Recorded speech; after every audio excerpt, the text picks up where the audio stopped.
Okay guys, here's a little video on how I catch my yellow-eyed mullet. Firstly, I start out by throwing out some burley. I generally like to fish water that is clear so I can see when the fish are present and can target fish individually with a bait. A bit of red burley is a good way to start the day. You spice that up with a bit of mushed up pilchard or similar type of fish. Mullet are a real sucker for bread, as are most little bait fish around the coast of New Zealand.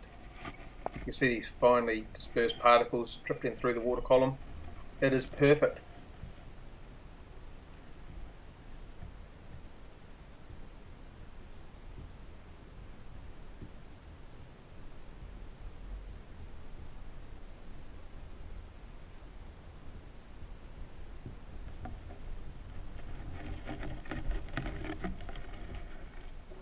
And here we go. First little group of mullet move in. Picking off the bread at the bottom. You can see they're quite frenetic in their actions and the movements. I think they're a little bit spooked.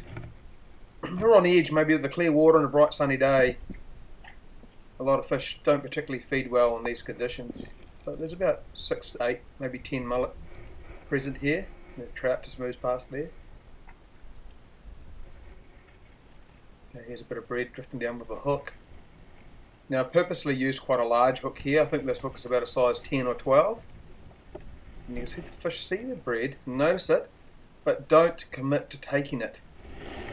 And I use this as a demonstration, just to show you that even a fish like a yellow-eyed mullet can be very fussy and finicky. And it takes a little bit of finesse at times to catch him.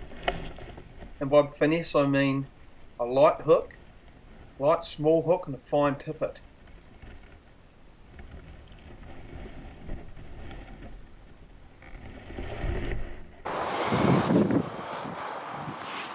What I'm doing here, I'm just going to put on a little scallop of pilchard, not a chunk of pilchard but a little fillet, just a little bit of skin really, just a little bit of meat on the inside of it, take away a few of the scales. And this is my go-to bait for catching bait fish such as mullet, piper, small kahawai. Let's see what happens here with this bit of pilchard.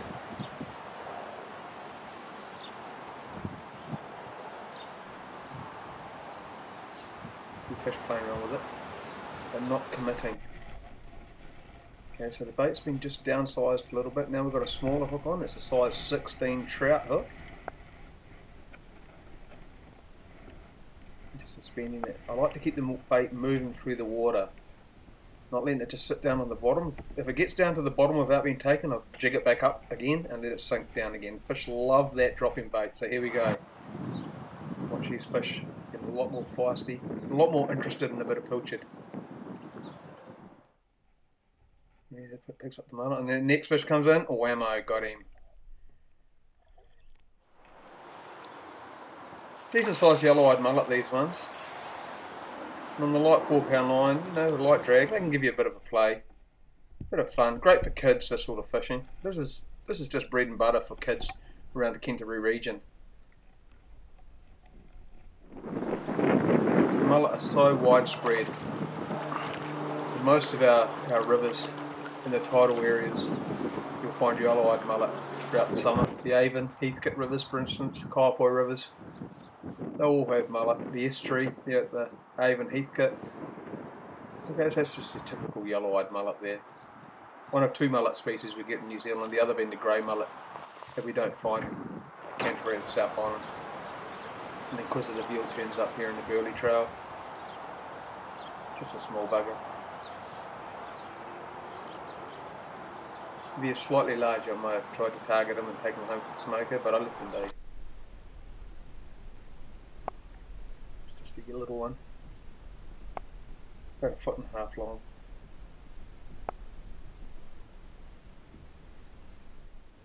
Having a free feed of the bread. Okay, so the mullet moved back in now after seeing their compatriot hauled out of the water, and they start feeding on the burley.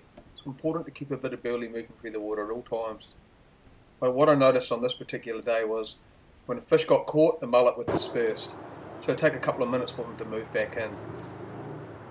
And just repeating the technique. Bit of pilchard, drop it down, whack, get that second fish. And I want sort of 7 or 8 mullet here for the smoker. They're a great fish to be smoked. Quickly dispatch it by putting a knife through the back of the head into the brain. Looks brutal, but from the fish's perspective, well, that fish there is dead. It's just its eye, its lifeless eye. It's just its nerves kicking in there. Throw it into the shade, out of the sun.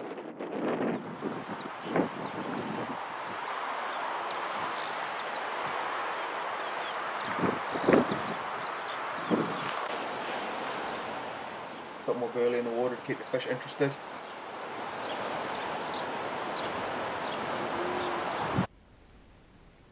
Here they come again. Another little swarm of mullet. I'm not sure if it's the same fish over and over again, or as the fish move up the river with the tide, we're just getting a new bunch of fish moving all the time. But what was interesting was that there never appeared to be more than 6 or 8 mullet at any one time. I never had 20 or 30 or 40 mullet at my feet.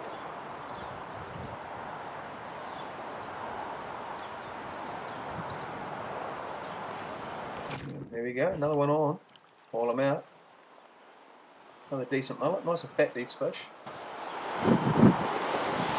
Late summer, they're in peak condition. Another little bit of scallop. See what I'm doing with the knife? I'm cutting just basically the skin off. But the size of your fingernail is what you want.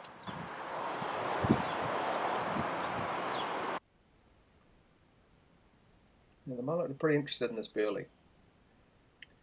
It keeps them in your area. That's the key to burley. And I'm only using an old bag of bread, and it cost me like $1.20 at the supermarket for a bag of bread. I leave it in the sun for a period of time to get it crispy and crunchy.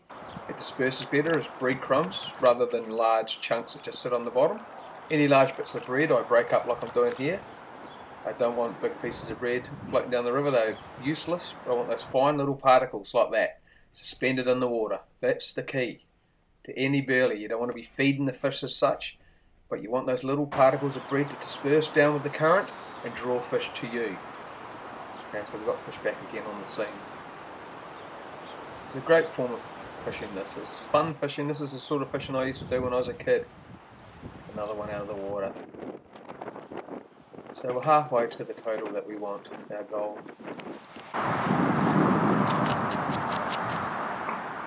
Rebait up. Nice little slender piece of bait. Fine fillet baits are always better than chunk baits. It's just easy for mullet, piper and fish such as them to get their bait, that bait into their mouth. You'll see with chunk bait, they juggle it around at the front of the mouth. They don't actually inhale it. But as soon as I see that bait disappear in the mouth of the fish, I strike. I don't want them gut hooked, I want them lip hooked. All these fish were lip hooked.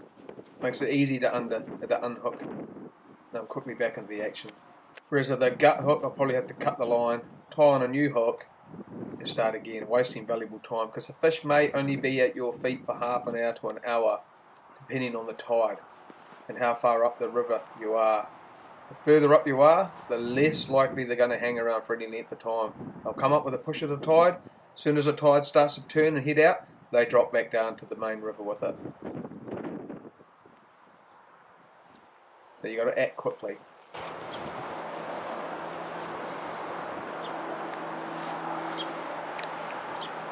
Bait in the water, unweighted, no hook, no sink I should say. There we go, just let it drift through. If it gets down to the bottom, just lift it back up again into their field of view. They'll just think it's a new piece of bait dropping down through the water column. Here you can see the bait just sitting down, dropping down, bang, taken, and strike and hook. I think that's number 5 for the day. We're doing well. This is all happening in about 15 minutes from the time the first fish turned up. Get it pilchard in the water, that'll sweeten up scent. Mullet really are suckers for pilchard. But where have they gone? We'll get a bit more in there. No, here we go, they're back. But again, never large groups of mullet. I have had large groups of mullet before, but on this particular day, it's always just the odd little group.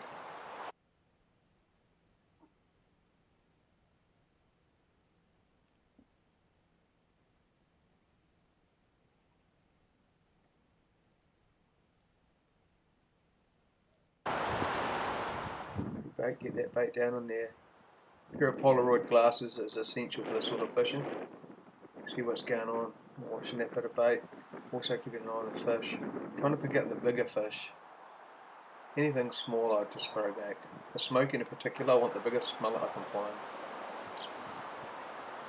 Sort of filter that's just getting down into the hit zone. Is anything going to come along and pick it up? In the centre of the screen there, you can just see that bit of pilchard.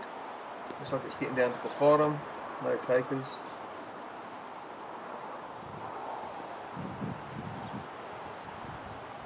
Bring it up in the water column again like that. Then a bit of movement, and the mullet's got it. Got him. That's the key. Keep it in their field of view. Don't let it sit on the bottom with all the hundreds of bits of breeder already on the bottom. This one here is a little bit small for what I need, so I'm holding a bit of grass over it to prevent my skin from burning the fish. Taking the slime off it. Hit the wee hook out and throw the fish back in the water. One lucky mullet.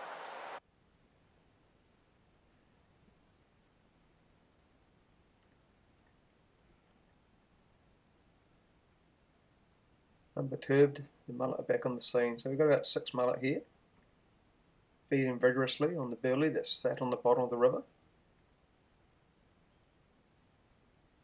Like I said, this is a perfect style of fishing for young children.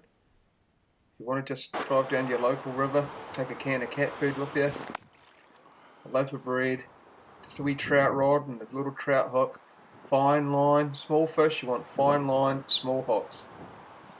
Think finesse, think like a fish. You don't want to see the hook, you don't want to see the line. You're not fishing for rig or red cod. Fishing for little fish, little hooks and light line. And it can be quite sporting when you're using the correct gear to target it with. There we go, with our number 6. So if we get another 1 or 2, we can call it a day.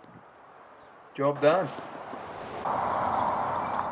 Job done. 7 on the bank. I'm happy with that.